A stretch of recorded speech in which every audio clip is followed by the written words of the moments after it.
નમસ્કાર, નિર્માણ ન્યૂઝ સાથે હું છું અજ્ઞાત. સમાચારની શરૂઆત કરીએ હેડલાઇન્સથી.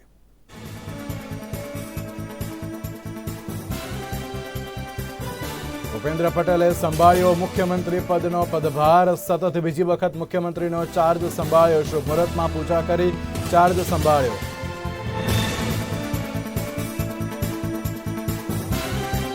રાધનપુરના કોંગ્રેસના ઉમેદવાર રઘુ દેસાઈએ પાર્ટી અધ્યક્ષને પત્ર લખ્યો અને કહ્યું, મને હરાવવા જગદીશ ઠાકોરના માણસોએ કર્યું કામ. પાર્ટીના પ્રમુખે જ પોતાની જવાબદારી સમજી નથી.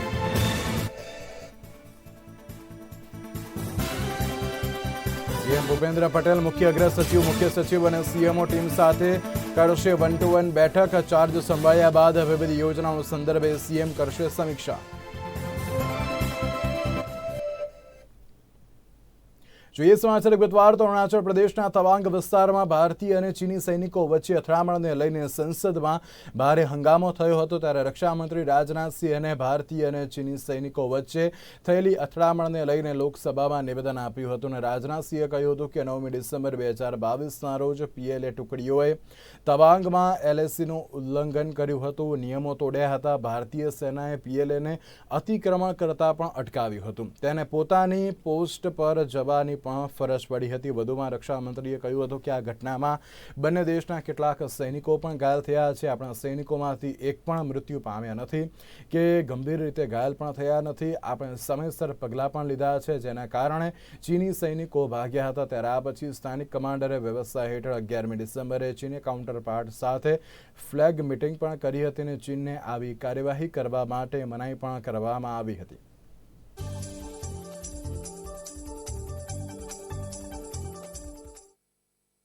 दिसंबर 2022 को पीएलए ट्रुप्स ने तवांग सेक्टर के यांगसे एरिया में लाइन ऑफ एक्चुअल कंट्रोल पर अतिक्रमण कर स्टेटस को एक तरफा बदलने का प्रयास किया. चाइना के इस प्रयास का हमारी सेना ने दृढ़ता के साथ सामना किया है अध्यक्ष महोदय. और इस फेस ऑफ में हाथापाई भी हुई है.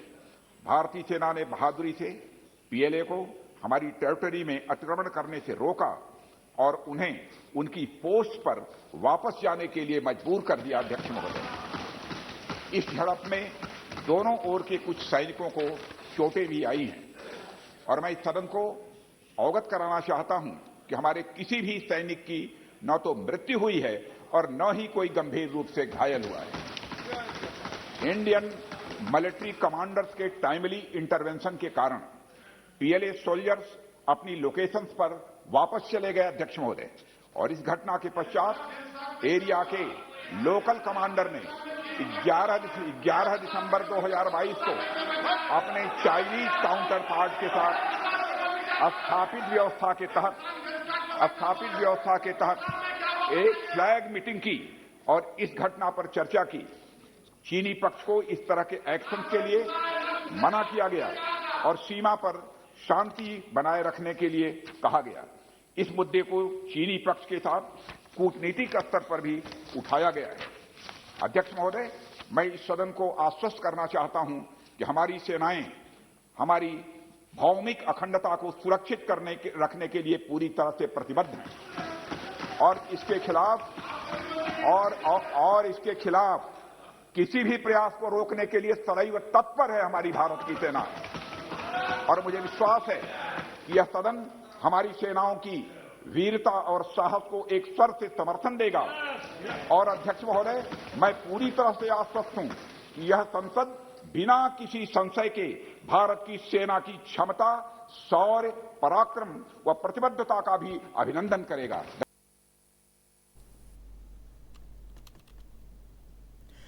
તો ભૂપેન્દ્ર પટેલે જે પ્રમાણે મુખ્યમંત્રી પદનો જે પદભાર તો સંભાળ્યો હતો, સતત મુખ્યમંત્રીઓ જે રીતે આ જે પદભાર સંભાળ્યો હતો અને સાથે જેને મંત્રી પદ જે અત્યારે સોંપવામાં આવ્યું છે તેમની સાથે પણ તેમણે મહત્વની મુલાકાત પણ કરી હતી. અને સાથે જ રાજ્યકક્ષાના મંત્રી એવા પ્રફુલ્લ પાનસેરિયા સાથે પણ મુખ્યમંત્રી ભૂપેન્દ્ર પટેલ જે મહત્વની મુલાકાત કરી હતી. અને સાથે અમારા સંવાદદાતાએ પણ પ્રફુલ્લ પાનસેરિયા સાથે મહત્વની વાત કરી હતી. આવો જોઈએ.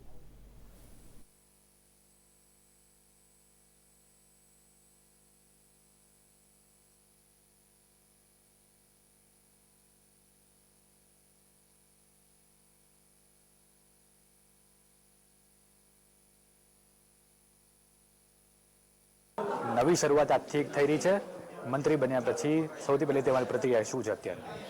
બસ સૌથી પહેલા પ્રક્રિયા તો મારી એ છે કે 156 ધારાસભ્ય બધા જ મંત્રીને લાયક છે અને બની શકે, પણ કાર્યકર્તાના એક વ્યવસ્થાના ભાગરૂપે મને જે આદરણીય નરેન્દ્રભાઈ મોદી સાહેબ, અમિતભાઈ શાહ સાહેબ, આદરણીય મુખ્યમંત્રી શ્રી આદરણીય પાટીલ સાહેબે એક આ સેવાની તક આપી છે, તો હું ચોક્કસ પ્રમાણિકપણે એમને નિભાવીશ.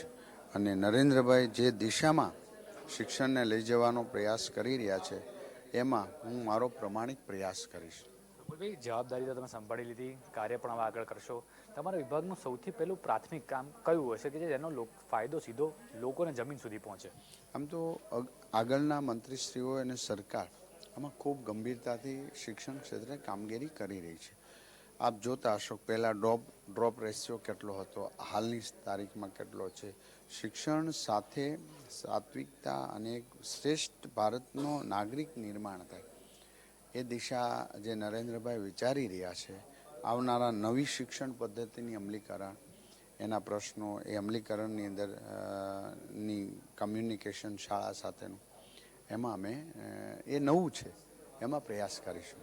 ચોક્કસથી આ હતા પ્રફુલભાઈ કહી રહ્યા છે કે શિક્ષણમાં કઈ નવીનતા લાવી જેનાથી સીધો ફાયદો બાળકોને અને બંને શિક્ષકોને થાય. કેમેરામેન અક્ષરભાઈ, મહેદીપસિંહ રાઠોડ. દિલ્હીના સંસદ ભવન ઉપર 2001માં આતંકવાદી હુમલો થયો હતો, જેથી આ દિવસને કાળો દિવસ તરીકે મનાવવામાં આવે છે. ત્યારે સંસદ ભવનના હુમલામાં શહીદ થયેલા લોકોની યાદમાં શ્રદ્ધાંજલિ પાઠવવામાં આવી હતી. ત્યારે વડાપ્રધાન નરેન્દ્ર મોદી અને સાથે કહી શકાય કે રેલવે મંત્રી એવા પિયુષ ગોયલ, ઓમ બિરલા પણ અત્યારે તો જે ઉપસ્થિત રહ્યા હતા. બીજી બાજુ અન્ય મહાનુભાવોએ પણ શ્રદ્ધાંજલિ પાઠવી હતી.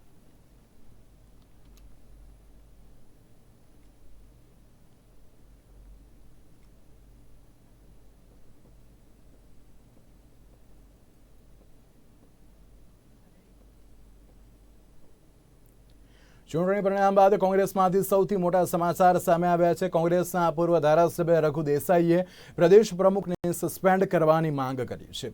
રઘુ દેસાઈની જગદીશ ઠાકોરને સસ્પેન્ડ કરવાની જે માંગ કરવામાં આવી છે, ત્યારે રાધનપુર કોંગ્રેસના ઉમેદવાર અને પૂર્વ ધારાસભ્ય રઘુ દેસાઈએ રાષ્ટ્રીય પ્રમુખ મલ્લિકાર્જુન ખડગેને પત્ર લખ્યો છે અને તેમણે કોંગ્રેસને હરાવનારાઓની સામે કાર્યવાહી કરવાની પણ માંગ કરી છે. રઘુ દેસાઈએ જણાવ્યું હતું કે રાધનપુરમાં જગદીશ ઠાકોરના કારણે હાર થઈ છે. ચૂંટણીમાં કેટલાક પાર્ટીમાં રહીને પાર્ટી વિરુદ્ધનું કામ કર્યું છે. જગદીશ ઠાકોરના નજીકના સાથીઓએ ભાગ ભજવ્યો હતો, ત્યારે ઠાકોરે પાર્ટી વિરુદ્ધનું કામ કરનારાઓને કાબૂમાં ન રાખ્યા. સાથે જ તેમણે જગદીશ ઠાકોરને તાત્કાલિક સસ્પેન્ડ કરવાની માંગ કરી છે.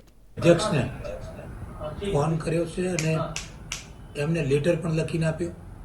સોનિયા ગાંધી, રાહુલ ગાંધી, પ્રિયંકાજીને પણ મેં લેટર લખીને મોકલ્યો છે કે ગુજરાતમાં જે અમારી હાર થઈ છે, એમાં રાધનપુરમાં અમારી જે હાર થઈ, અમારા પાર્ટીના પ્રમુખ જગદીશભાઈ ઠાકોરના માણસોએ મારા વિરુદ્ધમાં બિલકુલ કામ કર્યું. વારંવાર મેં રજૂઆત કરી. અમારા ઓલ ઇન્ડિયામાંથી ઇન્ચાર્જ રઘુ શર્માના પણ મેં વાત કરી. છતાં આ લોકો કોઈ પણ સંજોગોમાં રોકાયા નહીં. છેલ્લા દિવસ સુધી મારા વિરુદ્ધમાં કામ કર્યું. આખા ગુજરાતમાં પરિસ્થિતિનું નિર્માણ થયું છે. એનું કારણ પાર્ટીના પ્રમુખે જ પોતાની જવાબદારી સમજી નથી. એટલે આમાં પાર્ટીએ જે પણ ખોટું કર્યું હોય એના વિરુદ્ધમાં કડક પગલાં લેવા જોઈએ, એ મેં માગણી કરીશ.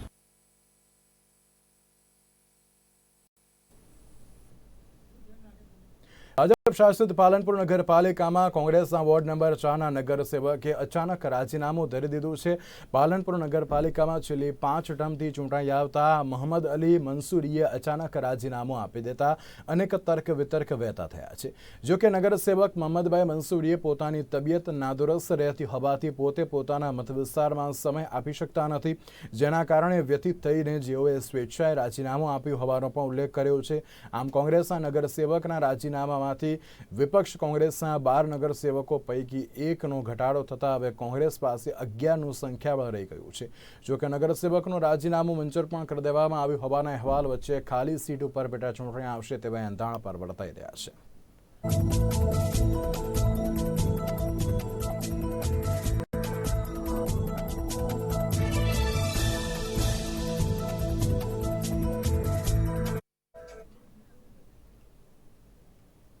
ભાવનગર શહેરમાં અને તેની ફરતે જ્યાં કુદરતી નૈસર્ગિક સંપત્તિનો ભંડાર ભરેલો છે ત્યાં લાંબો સમુદ્ર કિનારો છે. કુદરતી સર્જાયેલા વેન્ટલેન્ડ અને સાથે જ પર્વતોની હારમાળા અને શહેરની મધ્ય લીલીછમ વનરાજી આવેલી છે.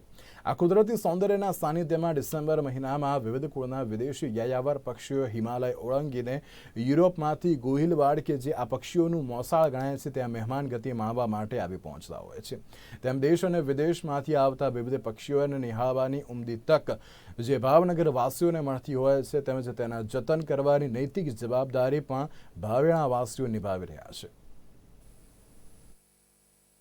અખૂટ કુદરતી સૌંદર્યનો ભંડાર એટલે ભાવનગર. અહીંની કુદરતી સંપદા એવા વિશાળ દરિયા કિનારો, કુદરતી વેટલેન્ડ, પર્વતો અને જંગલો કે જેમાં દર વર્ષે શિયાળાની સિઝનમાં મોટી સંખ્યામાં યાયાવર પક્ષીઓ ભાવનગરની મહેમાનગતિ માણવા આવે છે. અહીં આવતા હેરોનરી કુળમાં વિવિધ જાતિના બગલાઓ જેવા કે painted stork, little egret, greater egret, ibis જેવા પક્ષીઓનો સમાવેશ થાય છે. જ્યાં ભાવનગર શહેરમાં ખાસ કરીને દરિયાકાંઠા તેમજ કુંભારવાડાના ખાર વિસ્તારમાં નારી રોડ, રૂવા રવેચી તળાવ પરના જળાશયોમાં બ્રાહ્મીની ડક, મુરહેન, વિસ્લિંગ ડક, નકટો વગેરે પક્ષીઓના ઝુંડ જોવા મળી રહ્યા છે. ત્યારે યુરોપિયન દેશોમાં શિયાળાની કાતિલ ઠંડી પડતી હોવાથી વિવિધ જાતિના યાયાવર પક્ષીઓ હિમાલયની પર્વતમાળા ઓળંગી ભારતના અનેક વિસ્તારોમાં અને ખાસ ભાવનગર આવી પહોંચે છે. બહુ સાચી વાત છે. ભાવનગર એ વિદેશી પક્ષીઓનું મોસાળ જ કહેવાય છે. કારણ કે જેમ આપણને વેકેશન પડે અને આપણે મોસાળે જઈએ એમ જ લગભગ ઓક્ટોબર એન્ડમાં જ્યારે ઠંડકની શરૂઆત થાય છે ત્યારે સાઇબેરિયા અને બીજી બધી કન્ટ્રીઓમાં કે જ્યાં ટેમ્પરેચર માઇનસમાં થવા માંડે એને માટેનું સૌથી સારું જો ઉષ્ણતામાન તાપમાન મળતું હોય તો એ ભાવનગરમાં મળે છે. બીજું વેટલેન્ડ જે કહેવાય કે જે પ્રાણીઓ માટે સારામાં સારી જગ્યા કહેવાય એ ભાવનગર પાસે વેટલેન્ડ ખૂબ સારા છે. જેની હિસાબે જાણે કે હું કુંભારવાડા વેટલેન્ડની વાત કરું તો મિત્રો જ્યાં 25,000થી વધારે એક જ જગ્યાએ કોઈ પક્ષીઓ મળે તો એ વિશ્વમાં રામસર સાઇટ કહેવાય છે. અને કુંભારવાડા આપણી રામસર સાઇટ થઈ શકે એટલી હેલ્ધી બર્ડ વોચરો માટે અને બર્ડ્સ માટે કેમ સાઇટ, ભલે આપણને ગંદકી લાગે ત્યાં આગળ પણ એ એટલી જ ઉપયોગી અને એટલી સાઇટ છે. ફ્લેમિંગો, સારસની અમુક પ્રજાતિઓ, પેઇન્ટેડ સ્ટ્રોક, પેલિકન્સ, કોમડક, પછી સુરખાબના અનેક પ્રજાતિઓ, ડકની બીજી બધી ઘણી બધી પ્રજાતિઓ, ક્રેસ્ટલ ચર્ચ, ક્રિસ્ટિયા, બ્લિન્ડવિઝી આવી અનેક નાની નાની મોટી પ્રજાતિઓ વિદેશથી લગભગ 4,000, 5,000, 7,000 માઇલ ટ્રાવેલિંગ કરી અને અત્યારે આવતી હોય છે. લગભગ 4 મહિના આ બધી પ્રજાતિઓ અહીંયા ભાવનગરની આજુબાજુના વિસ્તારોમાં રહેશે. અહીંયા એનું સંમલન કરશે, પ્રજાતિઓ ઉત્પન્ન કરશે અને જેવી અહીંયા ગરમી શરૂઆત થાય એટલે એ ઉડી અને પાછી પોતાની સાઈડ બાજુ જતા હોય છે. અને મિત્રો આખા ઇન્ડિયામાંથી લગભગ નવેમ્બર ડિસેમ્બરમાં નંબર ઓફ બર્ડ વોચરો ભાવનગર અને ભાવનગરની આજુબાજુમાં ખૂબ મુલાકાત લે છે. અને આપણે તો એટલે હેલ્ધી પણ છીએ કે વિશ્વનું એકમાત્ર બ્લેકબક નેશનલ પાર્ક કે જ્યાં 200થી વધારે પ્રજાતિના પક્ષીઓ પણ છે એ આપણી ભાવનગર પાસે છે. એટલે આપણે આ બધાનું ગર્વ લેવું જોઈએ. ભાવનગર શહેરના ગંગાચળિયા તળાવની આજુબાજુના પીલ ગાર્ડન, મહિલા બાગ, ટાઉન હોલ સહિતના વિસ્તારના વૃક્ષો પર પોતાનું નિવાસસ્થાન બનાવે છે. જ્યાં વૃક્ષો પર માળા બનાવી તેમાં ઈંડા મૂકી સેવન કરે છે અને બચ્ચા મોટા થાય ત્યાં સુધી તેનું જતન કરે છે.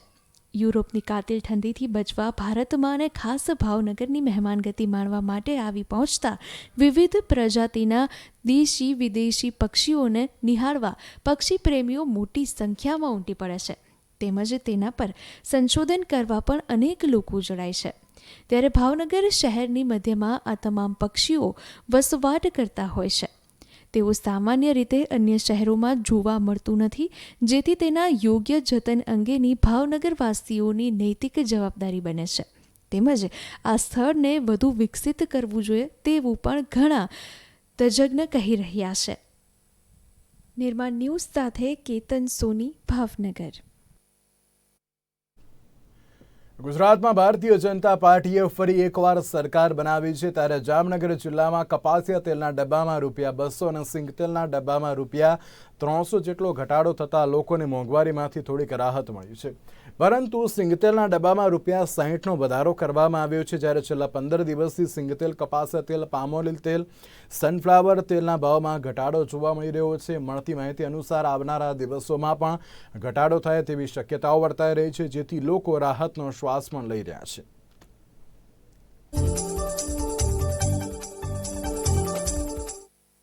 મારી દુકાન છે બાલાજી એન્ટરપ્રાઇઝ ખોડિયા કોલોનીમાં. હું નાનો વેપારી છું.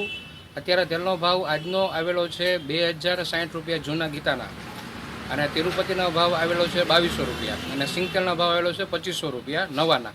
અત્યારે 15 દિવસમાં જોઈએ તો આપણે કમસે કમ ₹300 જેવું, ₹350 થી ₹300 જેટલો ભાવ ઘટેલો આવેલો છે આજની બજારમાં. રોજ દિવસે દિવસે ઘટતું જાય છે ભાવ તેલમાં. અને કપાસનું ઉત્પાદન બહુ સારું હોવાથી, માંડવીનું ઉત્પાદન સારું હોવાથી માણસોને, નાના માણસોને રાહત થાય એવું કંઈક લાગી રહ્યું છે આવનાર દિવસોમાં, અને બજાર બહુ સારી ઘટે એવું લાગે છે. તો બધાનું કંઈક થોડુંક સારું એવું ભવિષ્ય લાગે છે કે સારું એવો ભાવ ઘટતો રહે.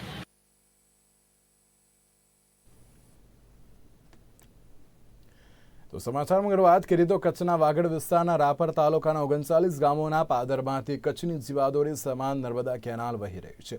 ત્યારે વાગડ પંથકમાં હવે શિયાળો, ઉનાળો, ચોમાસું એમ 3 ઋતુમાં વાવેતર પણ થઈ રહ્યું છે. 8 વર્ષ અગાઉ જ્યારે રાજ્યના મુખ્યપ્રધાન તરીકે આનંદબેન પટેલ હતા, ત્યારે કચ્છ બ્રાન્ચ કેનાલમાંથી નર્મદા મૈયાના નીર વહેતા થયા હતા. ત્યારબાદ જેમ જેમ કેનાલનું કામ આગળ વધતું ગયું તેમ તેમ નર્મદાના નીર કચ્છમાં વહેતા થયા. આજે કચ્છના છેવાડાના વિસ્તારોમાં પણ નર્મદાના નીર વહી રહ્યા છે. આવો જોઈએ તેની ઉપર એક વિશેષ અહેવાલ. વાગડ પંથકમાં આવતા રાપર, ભચાઉ તાલુકાના ગામોની છેલ્લા 9 વર્ષથી આ વિસ્તારમાં ખેતી માટે નર્મદા કેનાલ દ્વારા પાણીથી ખેતી થઈ રહી છે. જો વાત કરીએ રાપર તાલુકાના 92 ગામોમાંથી આજે 60 થી 70 ગામમાં અને ભચાઉ તાલુકાના 30 થી 35 ગામોમાં નર્મદા કેનાલ દ્વારા ખેડૂતો ખેતી કરતા થયા છે.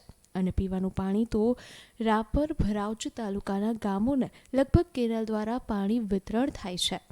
રાપર તાલુકામાંથી પસાર થતી કેનાલ પર અંદાજે 15,000થી વધુ ડીઝલ એન્જિન દ્વારા દૂર દૂર સુધી પાણી લઈ જઈ ખેડૂતો ખેતી કરતા થયા છે. પેલા 2014થી આજે 8 વર્ષ થવા આવ્યા. રાપર તાલુકાના 39 ગામના સીમાડોથી નર્મદા મૈયા વહી રહ્યા, ત્યારે આ સૂકા વિસ્તારમાં એક તો માણસો પર ખૂબ જમીન હતી ને ખેડૂતો શક્તિ હતી મહેનત કરવાની. ત્યારે નર્મદા મૈયાના પાણી આવ્યા ત્યારે શિયાળું, ચોમાસું, ઉનાળું ત્રણેય સિઝનમાં ખૂબ ઉત્પાદન કરીને મબલખ પાક મેળવ્યા. ત્યારે આ વિસ્તારના ખેડૂતો ખૂબ સુખી સંમત થયા છે. નર્મદા મૈયા આવ્યા પછી ખૂબ પુષ્કળ પ્રમાણ પાણી મળ્યું, ત્યારે રવિ સિઝનમાં ક્યારે આ વિસ્તારમાં વાવેતર ન થયું એવા પાકોનું વાવેતર થઈ રહ્યું છે. જીરું હોય, વરિયાળી, અજમો, મેથી, એરંડા ને ઘાસચારા માટે ખૂબ પુષ્કળ પ્રમાણમાં ઉત્પાદન થાય છે. આજે વાગડની હજારો હેક્ટર જગ્યામાં નર્મદા કેનાલ દ્વારા ત્રણેય સિઝનમાં ખેડૂતો ખેતી કરી રહ્યા છે, જેમાં વાગડનો મુખ્ય પાક એટલે શિયાળામાં થતા જીરું, એરંડા, કપાસ, રાયડો, શાકભાજી, ઈસબગુલ, ઘઉં, વરિયાળી સહિતનો પાક છે. ગુજરાતનું શ્રેષ્ઠ જીરું રાપર, ભચાઉ તાલુકામાં ઉત્પાદન થાય છે, જેના લીધે આજે ખેડૂતો ખમતીધર થયા છે અને વાગડ વિસ્તારના ખેડૂતોએ મબલખ પાકનું ઉત્પાદન કર્યું છે અને પગભર થયા છે. પરેશ રાજગોર, નિર્માણ ન્યૂઝ, કચ્છ.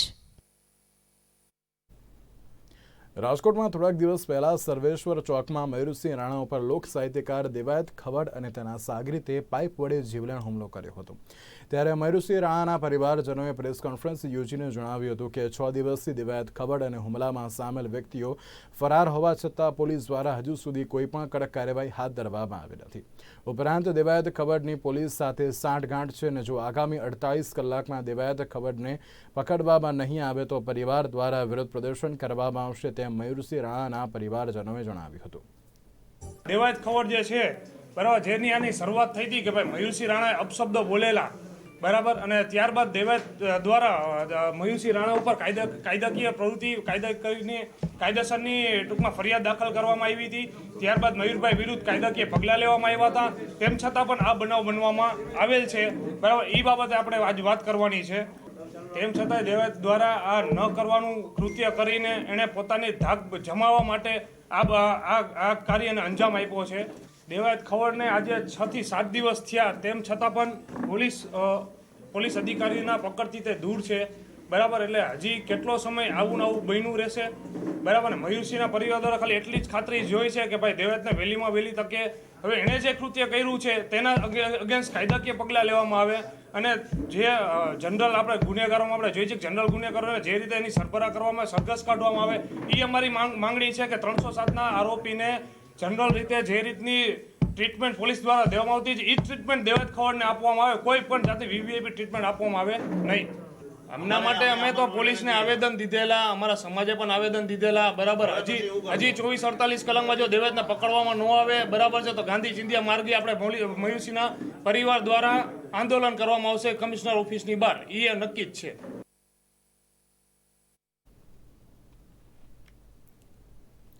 ગુજરાત વિધાનસભાની ચૂંટણી પૂર્ણ થઈ ગઈ છે, સાથે જ ભાજપે ઐતિહાસિક વિજય પણ પ્રાપ્ત કર્યો છે. ગઈકાલે શપથવિધિ સમારોહ પણ પૂર્ણ થઈ ગયો છે, ત્યારે ભૂપેન્દ્ર પટેલની સાથે કેબિનેટ અને રાજ્યકક્ષાના મંત્રીઓએ પણ શપથ ગ્રહણ કર્યા છે. સાથે જ નવા મંત્રીમંડળના સભ્યોને ખાતાઓની વહેંચણી પણ કરી દેવામાં આવી છે. ત્યારે આજે મુખ્યમંત્રી ભૂપેન્દ્ર પટેલે કાર્યભાર સંભાળી લીધો છે, ત્યારે સીએમ ભૂપેન્દ્ર પટેલે પોતાનો કાર્યભાર સંભાળી લીધો છે.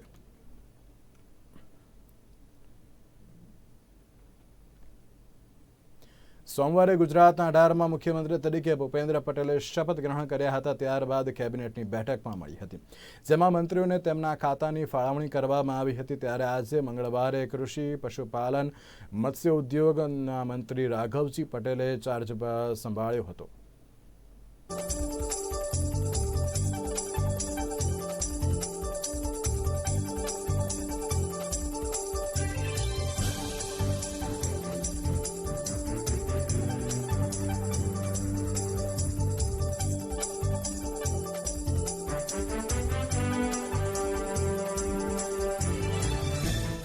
કૃષિ મંત્રી ફરી એકવાર રાઘવજી પટેલ જે છે એ પોતાની સીટ ઉપર આવી ગયા છે, કાર્યભાર સંભાળી લીધો છે.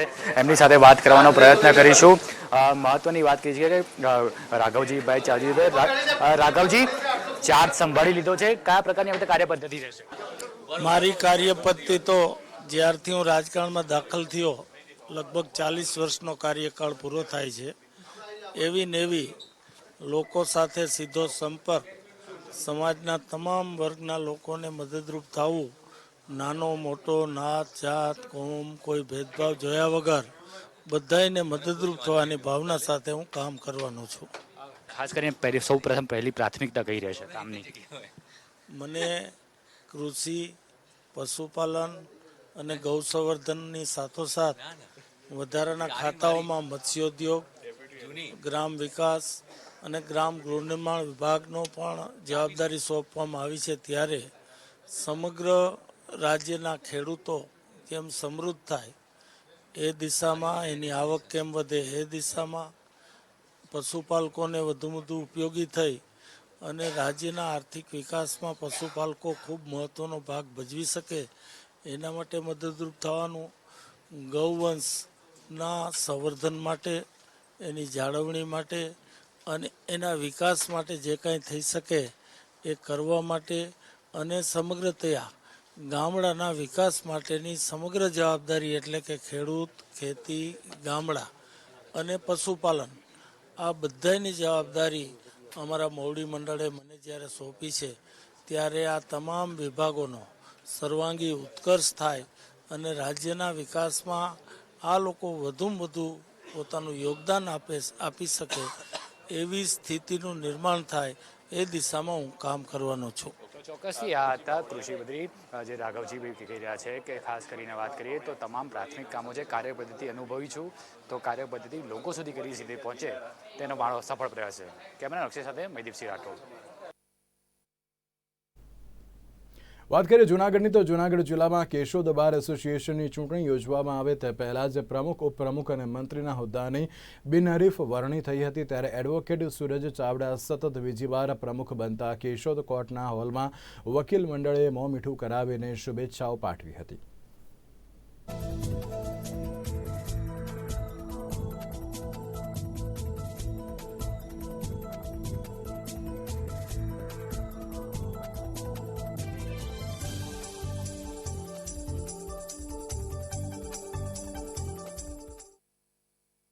આજરોજ કેશોદ બાર એસોસિએશનની જે ચૂંટણી હતી, વાર્ષિક ચૂંટણી, આ ચૂંટણીમાં અમને પ્રમુખ તરીકે બિનહરીફ જાહેર કરવામાં આવ્યા છે. સેક્રેટરી તરીકે સત્યમભાઈ બોરણ, ઉપપ્રમુખ તરીકે મૌલિકભાઈ દેવાણી, જસાભાઈ સિસોદિયા. આમ જે કંઈ અમારી આખી જે બોડી છે કેશોદ કોર્ટની, જે બિનહરીફ જાહેર થયેલ હોય, તો તમામ અમારા 127 વકીલો જે છે એનો અમે આ બોડી વતી ખૂબ ખૂબ આભાર માનીએ છીએ. અને જે કંઈ અમારા નાના મોટા પ્રશ્ન હોય, જુનિયર વકીલોના, અન્ય કોર્ટના પ્રશ્ન હોય, એ સાથે મળી અને ગઈ વર્ષે પણ એવી રીતના સોલ્વ કર્યા હતા.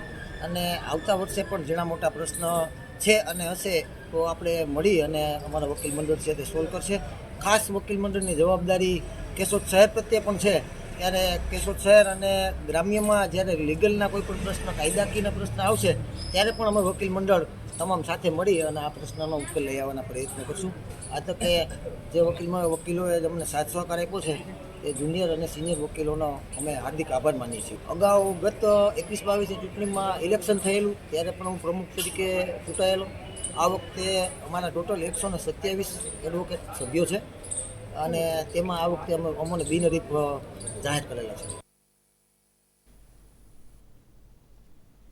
રાજકોટ જિલ્લાની સૌરાષ્ટ્ર યુનિવર્સિટીમાં પરીક્ષાઓની શરૂઆત પણ થઈ ગઈ છે. ત્યારે અગાઉ પેપર લીકના પ્રશ્નો ઊભા હતા, જેથી આ વખતે પરીક્ષામાં પણ સતર્કતા રાખીને મોટાભાગના પરીક્ષા કેન્દ્રો પર યુનિવર્સિટી રૂબરૂ પેપર આપવા માટે ગઈ હતી. તેમજ BCAના પેપર ઈમેલથી મોકલવામાં આવ્યા હતા.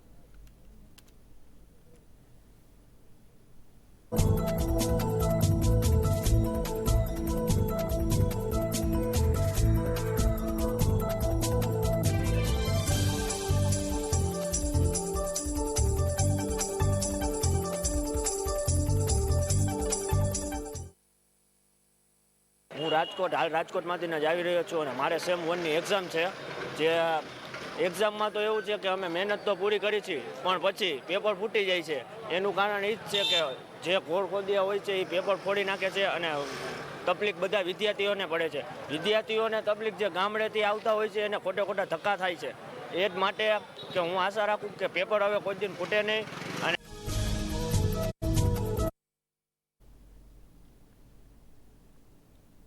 તો આજ અત્યાર સુધીના સમાચાર. વધુ સમાચાર માટે આપ જોતા રહો નિર્માણ ન્યૂઝ. નમસ્કાર.